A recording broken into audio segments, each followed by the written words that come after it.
And that, of course, is the value of the stored samples in the biobank, because they can precipitate research that might take our team many years to look at. And we have people coming from different disciplines who request the samples to look at quite different aspects, and they have skills that we may not have.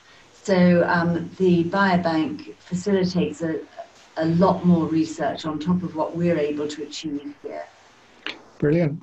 And actually that's quite a nice segue, because I've finished my research section of the questions and my notes, and I'm on to the biobanking section of those. So although I'm well aware, I think I'm right in saying that you've got the information out there of what happens with the samples and how you collect them and such like, but obviously for some people watching this, listening to this, will be an easier way to take that information on board. So is it possible to summarize that kind of procedure fairly briefly? Yes, of course. People initially give us an expression of interest, and we ask them to complete an outline application that is circulated amongst a few members of our steering committee who have particular scientific expertise, as well as a patient representative who looks at it very carefully as well. They feed back to us whether they think it's suitable for a full application, and we then invite the research group to submit a full application. That again is circulated. It's also peer reviewed, and it may be peer reviewed in-house, or it may go to an expert in that field. If all that is deemed satisfactory, it then goes for ethical approval from the Royal Free Hospital, University College London Biobank Research Ethics Committee. And that can be a fairly lengthy process, but it's very important because they have oversight on all the samples, not just ours, that reside in their biobank. And it's very important that they give approval before any samples are released. Following the full ethical approval, an MTA, material transfer agreement and data transfer agreement with those parties. And once that is signed, we're able to order the release of the samples. Okay, that's wonderful. So, so there's quite an extensive procedure before any researcher is able to access the samples that you have control of. Absolutely. And we assure all our participants that their samples will only be released to researchers whose applications have been peer reviewed and who have full ethical approval for the use of their samples for that research. And I know that's enormously important to participants. It's basically a system of three safeguards. There is a scientific safeguard, there is an ethical safeguard, and there is a legal safeguard. Before, and all of those have to clear before any samples are released. And that's why it can sometimes take a little bit of time, but we think that's very, very important, so that our participants have the right assurances as to where their samples are going and what they're being used for. Just to add that all the local ethics have to be in place as well. So this means that a researcher working from a specific university in the UK or in different countries, they have to have a local ethical approval for their proposal, and or research governance who oversees what they are doing there. Okay, wonderful. So taking a step back really from that, when the samples are collected from the patients, are there any standardized tests done? Do you do any particular testing on them yourselves before? On the actual samples, yes. Yeah. A whole raft of hematological and biochemical tests are done, as well as tests that help to exclude other diseases which might give the same symptoms. So, for example, with rheumatoid arthritis, sometimes there isn't evident swelling, but it may lead to feelings of great fatigue and tiredness. So we're very specific in ruling out rheumatoid factor in the participant body. So if someone's sample came back and it showed that they did have rheumatoid arthritis, then we would probably exclude them from the biobank. Their GP would be informed, and participants are all aware that this is going to happen. And obviously it's probably hugely helpful for them, because that is a disease for which there is a treatment. But that's just one example of the sort of thing. If someone was shown to be very anemic, that would show up, and that of course is another factor for extreme fatigue. So we do an enormous number of tests. I think the average cost of the clinical test per participant is... I can't remember. It's pretty substantial, isn't it? Yes. I can try and do it off the top of my head. It's kind of not quite £100, but not that far off it per participant, and it includes it's something like 20 tests, as one would have if one went for a blood test at the GP. It gets run through a whole load of different things. We do a very, very similar thing. I think it's about 20 different tests, excluding all sorts of things, as Caroline mentions, but also for the benefit of our research, because the CK paper that we talked about earlier, that came about because we had a CK measurement for every single one of our participants, which was really, really useful to us in terms of the research. Okay, wonderful. And as well as the physical blood, you presumably get quite a lot of well, information, I suppose, personal information about the participants. So one of the questions was, presumably one of the questions you ask your participants is how long they've been sick. So if a researcher came along wanting to look at a particular subgroup of short-term or long-term, or even a sample that covered both of those, that would be possible to supply to them. Yes, absolutely. So we can seek samples knowing exactly how long that participant has been ill. Although, of course, that's a moot point, because ME/CFS often isn't diagnosed for several years. And is it the date since diagnosis, or is it the date since the first symptoms? Is it the date since the trigger? So that's quite difficult. One of the things we've tried to do with the most recent cohort is find participants who've had a diagnosis within the past 3 years, because we'd like to look and see if there are any differences between the biochemical tests of those participants compared with participants who've had the disease much longer. And that's something that we're hoping to look at in-house in the future. I don't know if any of the three of you could perhaps talk about the range of data that we collect, because it is obviously so broad as to what information we do gather in the support of these cases. Yeah, I can talk to you about. We do quite a few questionnaires. So when a participant first enters the study, we do the symptoms assessment questionnaire, and then after that, that's to assess which criteria that they fit into, the diagnostic criteria. And after that, we send them a few other questionnaires, the participant questionnaire, which again, this gets an idea of their symptoms as well as the severity of their symptoms.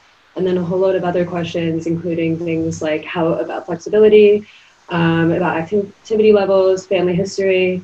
And then we also ask them to do questionnaires that will indicate the quality of life. So health-related quality of life, which is from the SF36 survey. And we do the general health questionnaire as well. And we do this at different time points. Excuse me. So I think for an individual participant, we have about 700 variables of clinical data on them, as well as the lab data. So it's an insane amount of data that we have. We just... But I think it's important for participants to know that once it gets to us, it is de-identified. So researchers in wherever they're coming from do not know the patient's name or any identifying factors, anything where they could be found if someone decided to look for them. So I think that's really reassuring. But all those data points are incredibly valuable. And as well as that, we also do a clinical assessment. So they have a basic clinical assessment each time that they're seen. I wish we could say that we found exciting markers on that clinical assessment, but most participants, their measures are quite within normal range, which is actually a bit disappointing for them, I think. But I think that these differences are very subtle. For example, we were not expecting to see the CK differences because nobody was looking at this as the role of the abnormal test was higher, as I said, and also the hand grip. It was a bit surprising to us. So I think that when we started looking systematically at the data, some subtle differences are showing up, and they fit well with the current understanding of what the pathophysiology might be. Okay, wonderful, thank you. Personally, I'm not clear, so I may have missed this information somewhere. In terms of severity, is your current cohort of samples a particular severity do you look for, or does it cover the whole range of severity for patients? Well, when we started with this research, we wanted to have severely affected participants, and because there is no biomarker as such validated, and there is no clinical marker validated as well. What we decided to do was, one of our aims is to come up with a clinical and biomedical research that could indicate severity, a kind of composite indicator of severity. But at the moment, we decided, when we started, we decided to go by the clinical most important feature, which is the patient, the participants are either homebound or bedbound. So what we do to recruit these participants, we have our research nurses that go to their homes and they collect blood samples and they perform the clinical assessment as long as is possible with these participants. I think it's completely broad. I mean, we do have people across the spectrum of severity, but I think a lot of the focus when people talk about us has been on the most severe cases, the 25%, if you will. And the reason for that is because we do visit people in the home. For people who are housebound or bedbound, it's particularly difficult to get into clinics. And it tends to be in things like GP clinics where most blood collection for this kind of work is done. By actually getting out of that system and by visiting people in the home, what we've built up, we hope, is a collection that covers the entire breadth of severity of the disease. And I don't think anything like that really exists anywhere else in the world. And that's why we do get people from Brazil and Israel and the USA and Australia wanting to work with us, because actually that breadth is what is pretty unique. And I think that's why people focus a lot on the most severe cases that we have with us. But absolutely, within the participant body, there's right the way across the spectrum. Right. Okay. All right. Wonderful. Thank you. And talking about working with people, I understand that you've had is it a couple of biobank releases this year already? We've had 4, including one that is about to be sent. Okay. We have had samples going in this country to Dundee, Cardiff and Edinburgh, and they're being looked at variously by someone whose specialty is actually heart disease, another who is a specialist in genetics, and another who's a specialist in aging, and he's actually looking at telomeres, or his group is looking at telomeres. Then we have some samples about to go out to Austria, and they'll be looking at homeostasis. They think it might be a missing part of the puzzle. And we have a material transfer agreement in progress for samples to go to the University of Vermont. We have an application in progress for another researcher in the US and for one in Berlin. So one or two then? Yeah, just one. Yeah. Wonderful. We'd love to encourage more. If there are any researchers, you know, we would like an empty biobank. We don't want to hoard these samples. We want them to be shared widely.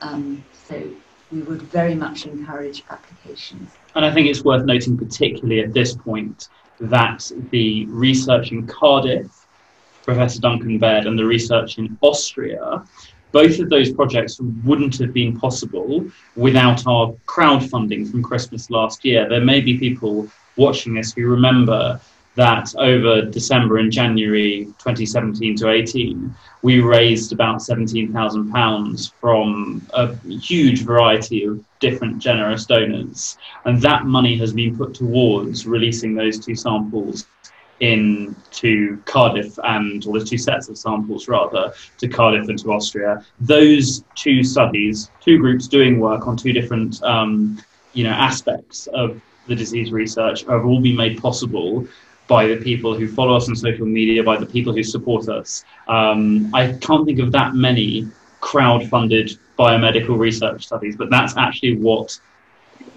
we accomplished over that process. And I think it's just worth saying how grateful we are to everyone who's given money to that initiative, which we think has been a really, really useful, important one. Brilliant, brilliant. So you mentioned about wanting to empty your bank of samples. Now, obviously, I would guess that each individual application will typically ask for a different amount.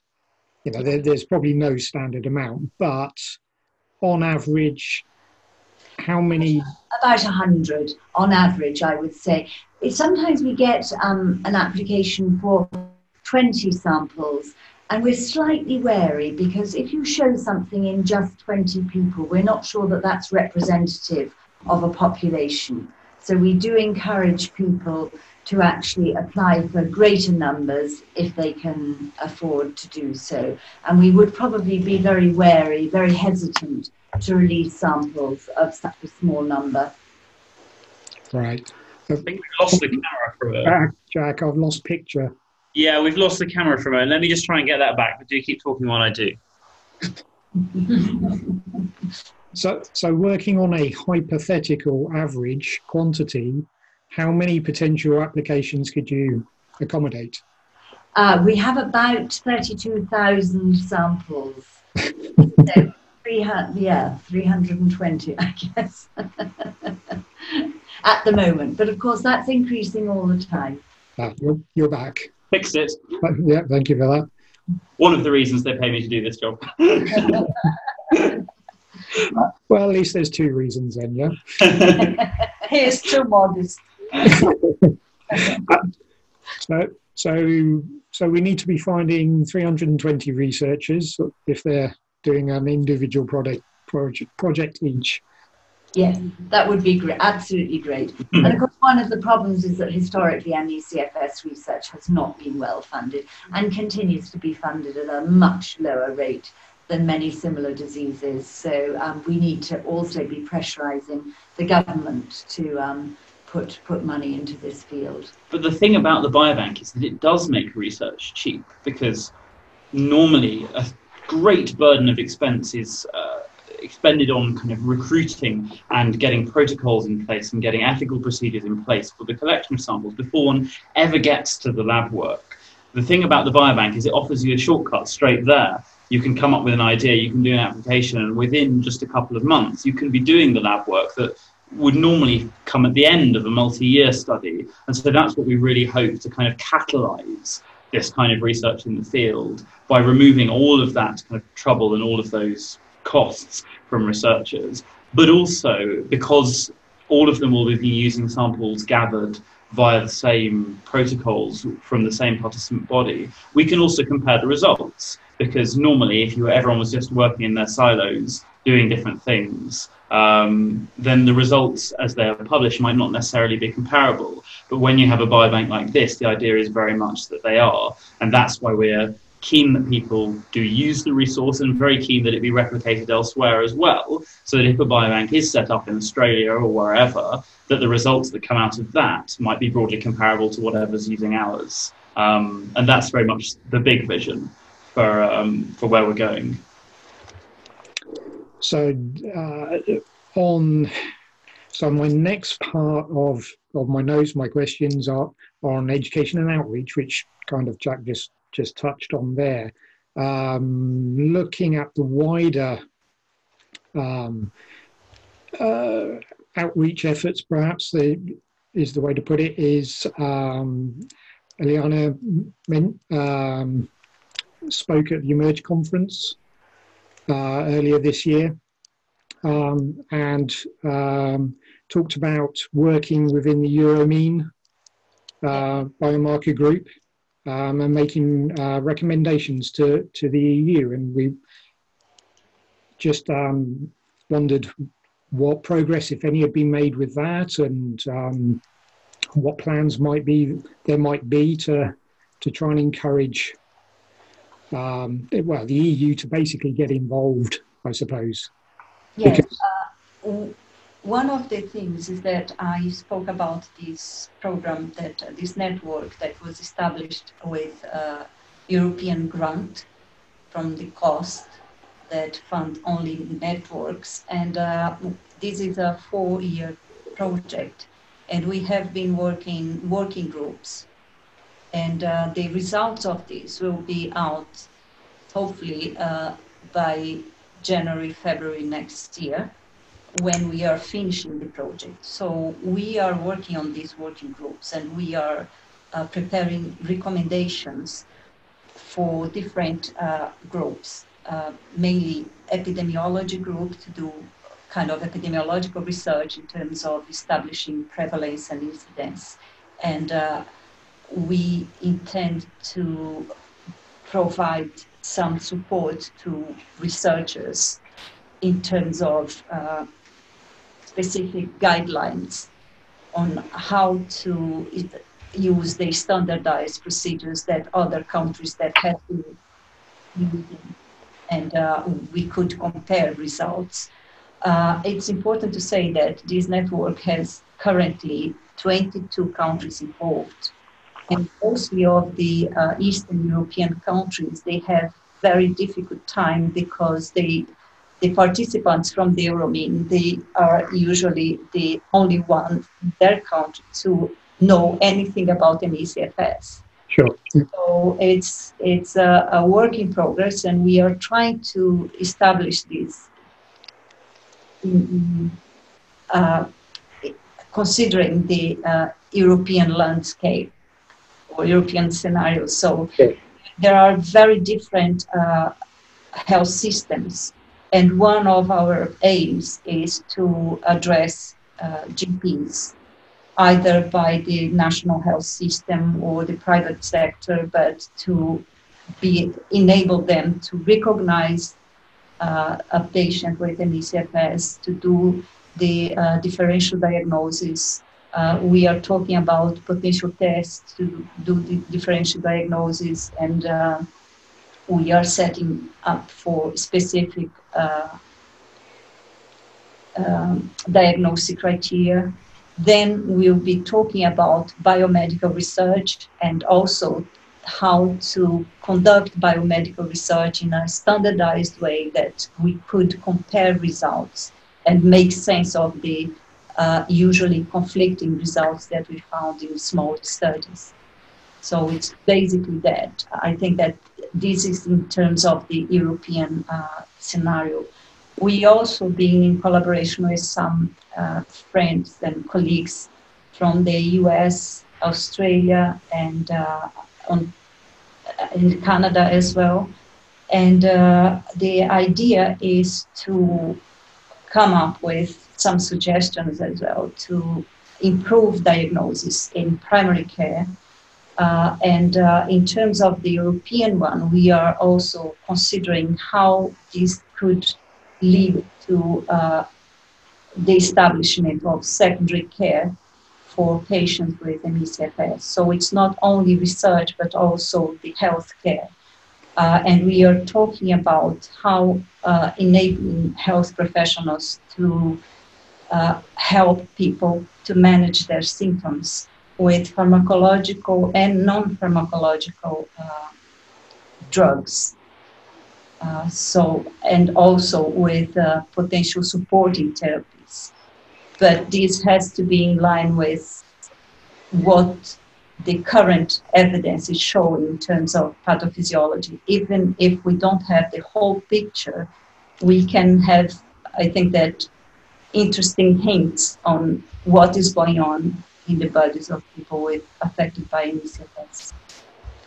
One of the other things we're doing is we're working as part of a welcome grant with a colleague who is very familiar with ME/CFS from personal contact, but has also made films in the past. And together with our participants, she is going to produce educational videos aimed at GPs so that they become more familiar with the stories of people with ME/CFS and are better able to differentiate those people from the many that they'll see in a busy clinic on a Monday morning. So that's a very exciting project. And again, it's being empowered by people with ME/CFS. Brilliant. And that hits right on essentially what one of the last two questions I got from our members, which was inquiring what, if any, efforts were being made to educate clinicians. So, you know, and what else could you do to possibly help? But as you just described, you are making those efforts already. So, but we also have plans at some point in the future for a MOOC, a massive online open course. okay. A bit of a mouthful. The university where we're based, the LSHTM, has a lot of experience in producing MOOCs. And they are popular. People can access them from all around the world. And they also come with validation. So in other words, a GP or a nurse practitioner accessing a MOOC would get accreditation for having watched it. And that can be an incentive for people to get interested in things like that. So we're hoping that that would reach a broader audience, but things like that are extra to the work that we're usually involved in. So that is a longer term project, but we're very excited about it. It's worth noting also, and there's not much that can be said about what goes on there, but for anyone that is watching this and doesn't know, Caroline and Lewis, who is the clinical principal investigator of our grant, are both involved with the NICE guideline committee that has currently just started reviewing the national clinical guidelines for ME. And so we are involved in a formal sense with clinical practice, as well as these other initiatives that we're part of as well. And my final question basically is asking if there is any way to access the information that patients may give and discuss with their GPs, whether in this country or elsewhere, you know, to help inform, you know, to help add to the overall picture of what a patient, you know. Yeah, I've seen these requests from you, but one of the things that it's important to say is that we work in collaboration with the NHS, the PCN, Primary Care Network, that put us in contact with collaborating GPs that can identify potential participants to our biobank. In relation to assessing their own files, it's a bit complicated from the ethical point of view. So we do not have ethical approval to do that. But having said that, Kate is looking at some potential ways of studying, not linking to specific participants, because there is a lot of safeguards to look at the specific files from the GP. But we can do some research with anonymized data. And this is what Kate is trying to do, and you can tell a bit about your intention. The proposal. Yeah. Yeah, so I'm looking to put in a proposal for funding to do a project that uses the electronic health record data here in the UK. So it's called the Clinical Practice Research Data Link. And I believe it covers about 75% of the practices within the UK. Not all of the UK the practices use this electronic health record, but it's pretty vast. And hopefully through that, because that's routinely collected data, and longitudinal, so you have lots of data time points for these people. And hopefully with such a massive amount of data, and we have quite a lot of data, but with this massive amount of data, be able to tease some things out using GP diagnosis, symptoms, as well as lab results, and a whole horde of data to try to subgroup and to understand more of the disease. Okay, wonderful, wonderful.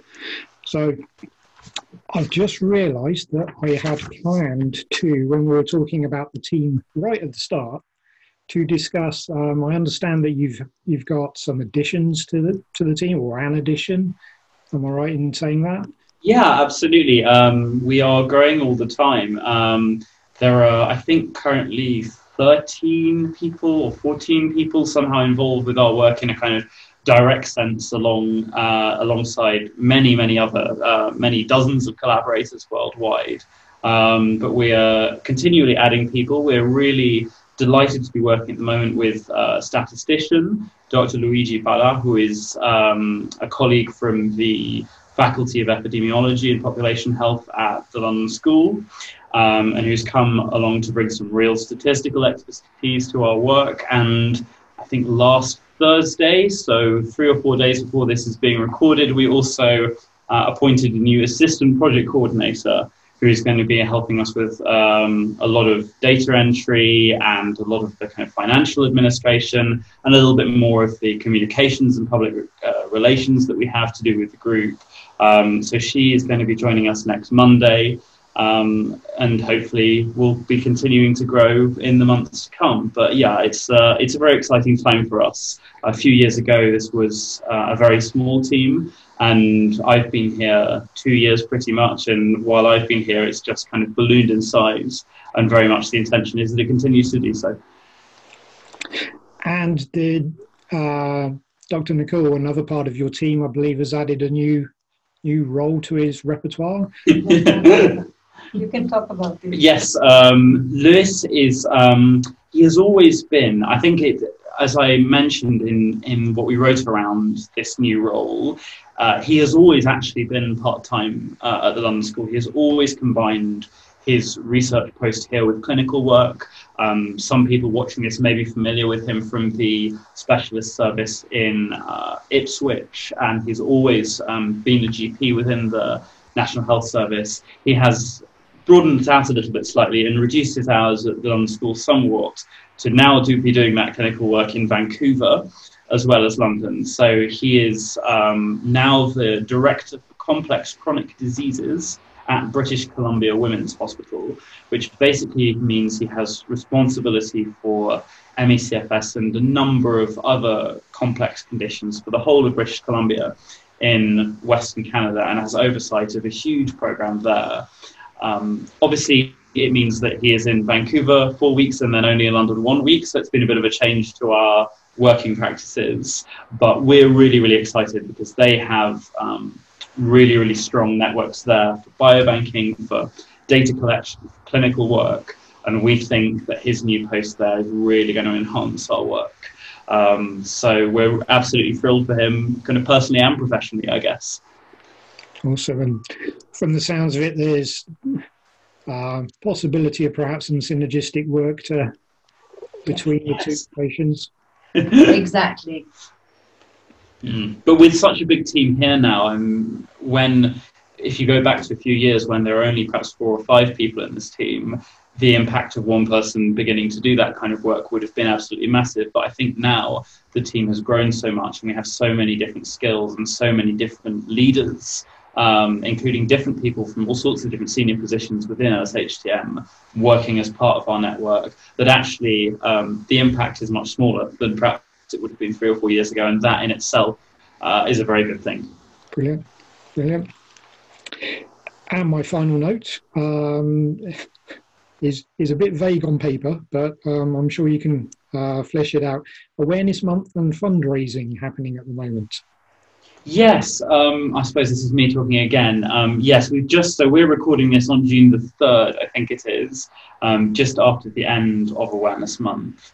We try and support as much as we can through the month. I think we've always been clear that fundamentally we're a research organisation and not an advocacy organisation, and we work in our steering committee with some wonderful charities who you will all be familiar with, who do that kind of work almost on our behalf.